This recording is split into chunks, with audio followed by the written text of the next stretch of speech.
All right, let's see what Tucker Carlson has to say about all this. First, another crisis in the news. So after the killings in Buffalo and Uvalde a few weeks ago, we began to hear people on television talk about something called red flag laws. The government, they informed us, could actually end mass shootings tomorrow simply by taking the guns away from mass shooters before they commit mass shootings. It's not complicated. Dude, I love that they straight up were like, yo, mental health's a problem. And then they were like, okay, let's do something about it. Like, let's make sure that people with like mental health issues don't get guns. And Tucker was like, no, actually, everyone who is psychotic needs a gun. I will literally give 3 guns to someone who's schizophrenic or suicidal. I want to give more guns to people who want to kill themselves and others with it. Fuck you! I'm American! I'm motherfucking American, dude! This is what America is all about! Fuck yourself! You think mentally ill people can't have guns? What are you talking about? They need more guns!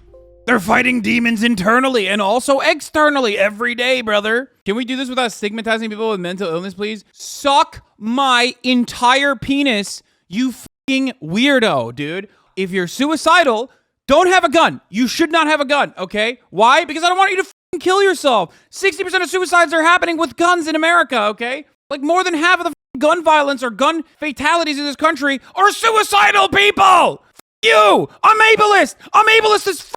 I'm the most ableist motherfucker you've ever seen, bitch. You don't understand, dude. You don't fucking understand. I don't give a fuck if you're neurodivergent and a minor, okay? I don't want you to kill yourself with a gun. Holy fuck. I am the most ableist motherfucker when it comes to gun control, when it comes to fucking driving vehicles. If you're fucking blind, you can't drive a car. And when it comes to the fucking politicians. This is my policy, bitch. Suck me. In fact, it's such an obvious solution that you had to wonder why we weren't already doing that. Who doesn't want to prevent mass shootings? Well, only the gun lobby. Everybody else cares about children. So a lot of Americans, not surprisingly, now say they want red flag laws. And why wouldn't they? Like supporting Black Lives Matter, or fighting climate change, or getting the COVID shot, or standing with the brave people of Ukraine. Red flag laws seem like one of those ideas that no decent person could possibly oppose. You want crazy people to have guns? Of course you don't. Due process is a simple concept, but it's the key to everything that is good about America. In our system of justice, citizens cannot be punished without first being charged with a crime. Politicians cannot just decide to hurt you, throw you in handcuffs, lock you in jail, seize your property, simply because they don't like how you think or how you vote. No. Before they punish you, they have to go through a formal process in which they describe which specific law you broke and exactly how you broke it. They have to prove it. Tucker Carlson would literally be like, are you an undocumented citizen? You deserve to go to the fucking gas chamber, okay, without any sort of due process whatsoever, but then turns around and is like, oh, do you want to take away someone's guns? Actually, where's the due process? But red flag laws will end this. Under red flag laws, the government doesn't have to prove you did anything wrong in order to strip you of your most basic rights. All that's required to punish you is a complaint, possibly even an anonymous complaint, in which somebody says you seem dangerous. That's not how that works at all. So here's how it works. And this is important to talk about. So red flag laws aren't great either. The way that they're set up differs state by state. There aren't that many states that currently have it. There's also one state that has an anti-red flag law. So let's take a look at it. It permits variously police, family members, coworkers, and others to petition a state court to order the temporary removal of firearms from a person who they may believe present a danger to others or themselves. One of the ways that you can do it is if you California, for example, but if you get institutionalized in the state of California, you're put on a list that makes it so that you are no longer able to purchase a weapon. Now, that is really aggressive, though. Like, that in and of itself is not enough. Red flag laws should be able to be triggered way before you're placed under a psychiatric hold, because a psychiatric hold, the barrier for a psychiatric hold is like super fucking high. You need to be a clear present danger to yourself and others. You know what I mean? Like, that's not going to happen for many people. The Uvalde shooter and all these other fucking shooters would not have been placed under a psychiatric hold. And even then it doesn't work, right? So red flag laws need to change internally as well. California state legislature was the first to enact the red flag law, allowing family members to petition state courts to remove weapons from a person deemed a threat after Elliot Rodger committed a mass shooting in Isla Vista. The California law also permits law enforcement officials to petition the court for an order for the removal of guns from an individual for up to 12 months. California has some of the best versions of this, and it's still not enough. It still doesn't fucking meet the barrier, basically, of like what constitutes for a red flag law, especially unless you are under a psychiatric hold, okay? But not a lot of states have it. There are some proposed and pending legislation around the red flag laws. Other state legislations have considered similar ones. It goes on your actual record when you get a security background check, both voluntary and involuntary, are noted.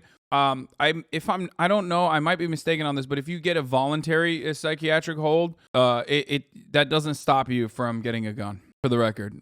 Pretty sure. So that's what I mean. You have to literally be involuntarily institutionalized, which is super, super, super high. I remember listening to an interview with a psychiatrist I think it was in California, talking about how like there are people that she talks to on a daily basis who fit the mold of like a school shooter, who are deeply disturbed, incredibly isolated, but they're not actually meeting the fucking bar for someone that deserves to be institutionalized, like someone that needs to be institutionalized. So obviously it's really, really difficult to figure out, especially because like involuntary institutionalization is like really, really just it's a really complicated process that also has a really complicated process that is considered incredibly inhumane. On the basis of that unproven complaint, you lose your freedom and your ability to defend yourself and your family. Now, how could that possibly happen in this country? Well, the Supreme Court has said unequivocally that it can't happen here. A year ago, the Supreme Court ruled in a case called Caniglia versus Strom. Police in Rhode Island had seized the personal firearms of a 68-year-old man whose wife had called in a complaint against him after they had an argument. That man had committed no crime. He'd never been convicted of a crime, and he was judged by doctors to be sane. And yet the authorities took away his guns anyway. He sued under the Fourth Amendment, and the case went all the way to the Supreme Court. The result was not even close. The Supreme Court sided with the gun owner in that case in a rare 9-0 decision. That means that every justice, liberal and conservative, agreed that authorities cannot just seize your property or throw you in jail because they don't like the way you look or because someone is mad at you. So red flag laws are unconstitutional, period. And yet the Biden administration is pushing them anyway. Why? Because they don't care. How is Joe Biden able to ignore a Supreme Court decision from last year? Simple. He declares an emergency and does what he wants. He's done it before. Tucker Carlson is never going to experience having someone who is unwell in his immediate family having access to a fucking arsenal that they can use on Tucker Carlson. That's the reason why he is so calmly dismantling something that is otherwise like Tucker Carlson's children are not going to fucking get his AR-15, which I doubt he even has at his own house, which I'm certain he probably puts in a safe if he does have one. Take it out of the safe and in a fucking heated moment, turn the gun on Tucker and fucking shoot him in the head. That's not going to happen. They're also not going to grab the gun in a suicidal moment and fucking kill themselves with it. Tucker knows that they're not going to do that. And that's precisely why he can talk about the millions of other people that are at risk of this, the hundreds of thousands of people that do actually do exactly what I'm saying.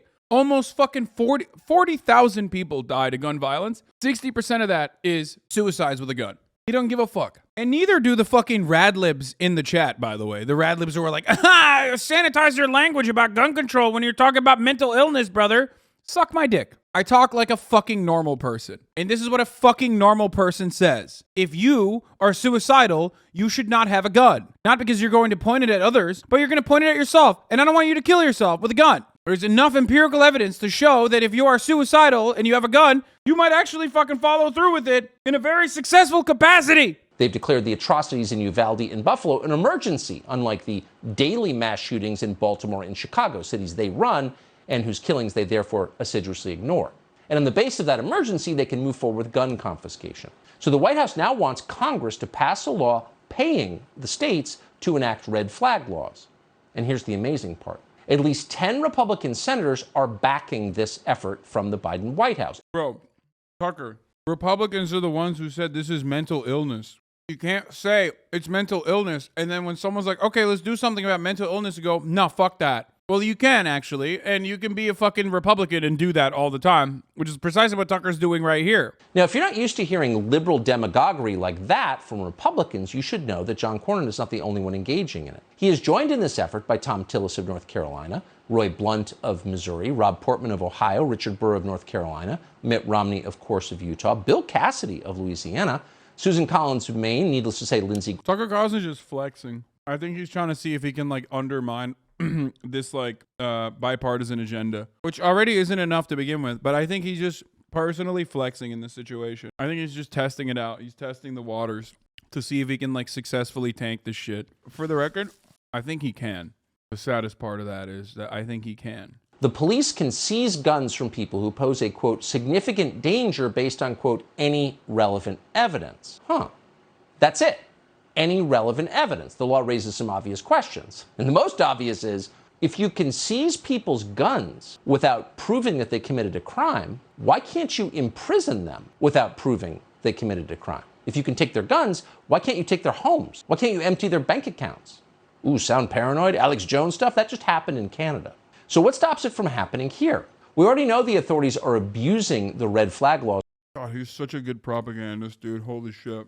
First of all, this already fucking happens in America, you idiot. Police do this already. And it's completely unacceptable, except for when it's an undocumented citizen that it's happening to in what is known as a constitution-free zone, 100 miles within any border or any airport. So like pretty much the entirety of the fucking United States. The Customs and Border Patrol could do that. Tucker Carlson, of course, is not going to talk about that. Unlawful search and seizure, violation that Supreme Court agreed upon, a clear violation of the Fourth Amendment. Tucker's never going to do that. He's never going to talk about that because he likes that. That's being done to Tucker Carlson's enemies. How psychotic is it that like you can't even fucking be like, hey man, you shouldn't have access to a deadly weapon. You've been saying you're going to shoot up a school. Tucker's like, no, that is un-American. If you're killing animals and you're saying you're going to fucking murder your classmates and the cops come knocking on your door and say, hey, we're going to take your weapons away, that's unjustifiable. And if you doubt that that will happen, look at this. This is the guy, the very same member of Congress who had sex with a Chinese spy, demanding that cops disarm Ben Shapiro because Ben Shapiro says things the Chinese government disagrees with. This is from Eric Swalwell. Quote, please tell me this lunatic does not own a gun. Reason number 1,578 that America needs red flag laws. Did Tucker Carlson just say the reason why Eric Swalwell is upset at Ben is because Ben pisses off China? Did Tucker Carlson just say that China hates Ben Shapiro saying that LGBT indoctrination in schools is unacceptable and you should rise up against LGBT indoctrination? Do you really think the gay agenda is something that the Chinese government is on board with? If there is such a thing? What an incredible fucking take by Tucker Carlson. He just dropped that in there like it's nothing. Yes, Eric Swalwell did have sex with a Chinese spy. That's true. What is really funny is, one, Ben Shapiro's a fucking deranged psychopath who should not have a gun. Okay? He literally says if politicians try to mandate LGBT indoctrination at all schools, then he will pick up a gun. And Eric Swalwell says, understandably, he should not own a gun. And Tucker Carlson is saying Ben Shapiro's take here is something that China is not in agreement with. Well, here's the video that Ben Shapiro made that Swalwell thinks qualifies him for a red flag law. Watch. If you come to tell me that you're going to indoctrinate my kids in particular policy and that I can't pull my kid out of the school and send my kid to a school I want to send them to, that I can't go to the church or synagogue that I want to go to, and if you make that national policy, not just California policy where I can move, but national policy, people are not going to stand for that. I now have two choices. One is to leave the country utterly. Two is to pick up a gun. Those are the only choices that you have left me. And now people on like, oh, this is, how could you say stuff like that? How could you be so extreme? It's not extreme to defend the fundamental rights the Constitution was created in order to protect. These rights pre-exist government. These rights pre-exist government. Well, actually, our founding documents make that point, which he is merely repeating. I love that Tucker Carlson just tried to make what Ben Shapiro was saying to be sane, and he still failed, in my opinion. But like, he literally said he's going to take a gun. He didn't show the other part of the fucking argument where Ben literally says, I'm going to fucking take a gun and I'm going to kill like Beto O'Rourke. Maybe not kill him, but I'm going to threaten Beto O'Rourke with a gun if you try to take my guns away or if you try to do LGBT indoctrination in my school. That is psychotic. If Ben Shapiro was a leftist, Tucker Carlson would be fucking ripping into his asshole. Right-wingers get away with saying stuff like this because they can mask it under the guise of like constitutional protection. Left-wingers can't even get away with a fraction of that because that would be considered hitting the fucking power center. Also, yes, it is pretty funny. Ben will not pick shit up. He's a fucking wimp. That is true. Does anybody, even Eric Swalwell, who is deranged, sincerely believe that Ben Shapiro is a violent threat to anyone? No, of course not. Ben Shapiro is an ideological threat. Yeah, the only reason why he's not is because he's a pussy. He is right. Okay, Tucker Carlson and I agree on that point. Ben Shapiro's a gigantic pussy. The only thing he's a threat to himself is himself. So was Tucker Carlson, by the way. If these laws were actually designed to fight gun crime, they would, among other things, force prosecutors to enforce existing gun laws against people who are committing all the murders. And it's not Ben Shapiro. In Los Angeles and many other cities, that's not happening. Oh my God. It's not Ben Shapiro that's doing all the gun murders. Who does he mean is doing all the gun murders? Tucker, elaborate further on what you mean by that. I wonder who he means, dude. And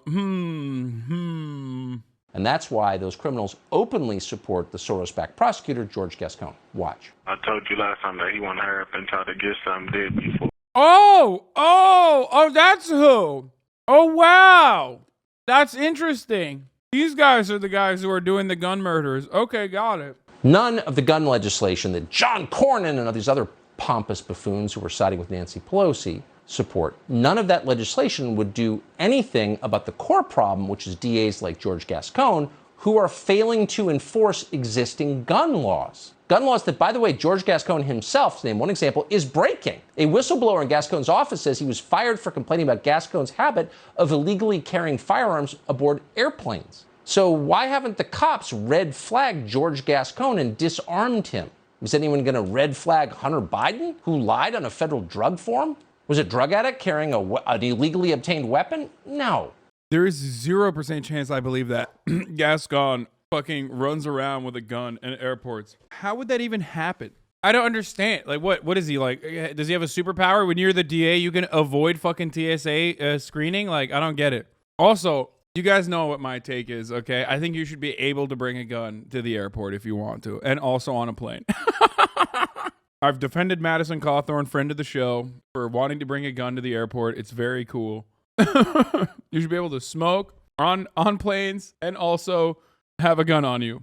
It's not, because red flag laws aren't designed to punish the politically loyal. And that's why you get scenes like this in New Orleans, which the police do nothing about. Watch. He don't want it, man. Tell your shorty get in the car, go. We finna slide. Yeah, man. We got the on us. What? I don't get it. Is he saying that, like, these guys, these are law-abiding citizens who should be able to have their weapons? Because, you know, you got, like, domestic abusers in the police force that do similar things. They're just not black or brown. And you spent the first 13 minutes, like, functionally defending those people, only to turn around and be like, the Democrats aren't doing anything about black people that have guns. Like, this is just, like, what is going on? Like, if Tucker Carlson says, listen, I don't want those motherfuckers to have those guns, I agree. I agree with you, Tucker. Pretty sure I also am expanding on that across the board.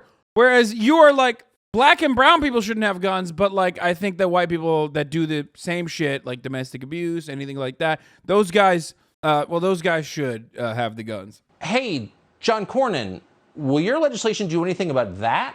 Because anybody who's okay with that or what's happening in downtown Chicago. Who is okay with that?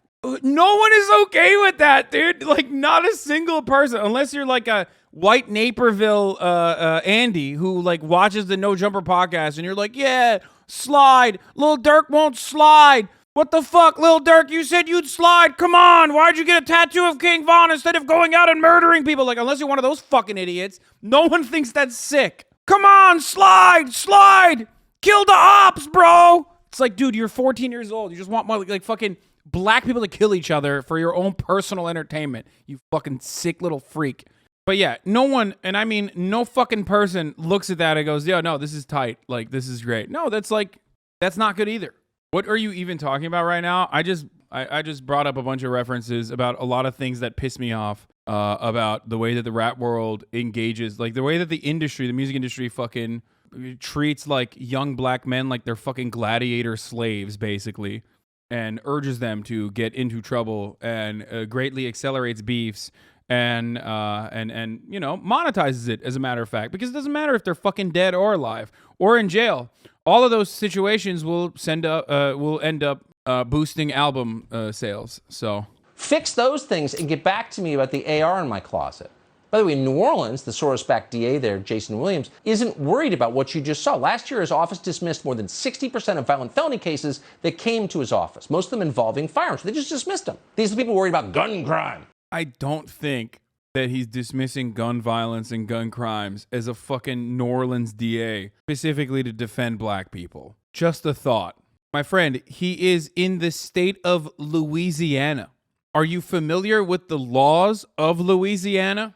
Like, specifically as it pertains to gun laws? Or should I say lack thereof? It's Louisiana, bro. What the fuck? Another Soros-backed DA in Philadelphia has a similar record. I love that these are all Soros-backed DAs. This is so funny. The reason why they fucking get up the asses of all these people is because they're tough on cops. They're not as fucking tough on, what do you call it? I mean, yeah, dude, look at this. Look at this, dude. Look at this, dude.